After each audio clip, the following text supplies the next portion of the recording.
সাংবাদিক ও পুলিশের মধ্যে যে ভুল বুঝাবুঝি তৈরি হয়েছে তা আলোচনার মাধ্যমে অবসান হবে বলে আশা করছেন পুলিশ মহাপরিদর্শক চৌধুরী আব্দুল্লাহ আল মামুন। এ বিষয়ে সাংবাদিক নেতা এবং পুলিশ সার্ভিস অ্যাসোসিয়েশনের মধ্যে বৈঠক হয়েছে।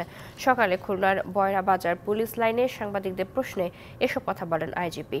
বলেন, বাহিনীর সদস্যদের অনৈতিক কর্মকাণ্ডের বিষয়ে পুলিশ জিরো টলারেন্স নীতির অনুসারী, কাউকে ছাড় দেয় না বলেও জানান পুলিশ প্রধান। এর আগে তিনি পুলিশ লাইনে চলা 4 তলা অস্ত্রাগার ভবন, 6 তলা মাল্টিপারপাস ভবন, 600 কেভিএ বৈদ্যুতিক উপকেন্দ্রের ভিত্তিপ্রস্তর স্থাপন এবং বড় বয়রা পুলিশ ফাঁড়ি ও মাল্টিপারপাস শেড উদ্বোধন করেন।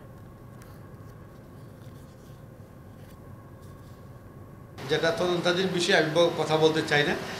আর আমি দেখেছি শুনেছি যে এই আমাদের পুলিশ সার্ভিস অ্যাসোসিয়েশনের সাথে সাংবাদিক নেতৃবৃন্দের সাথে তাদের আবার বৈঠক হয়েছে।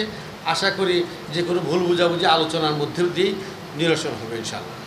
নগদের কাছে সব গ্রাহকই প্রিয়, তাই তো সারা দেশে ক্যাশ আউট চার্জ সবচেয়ে কম।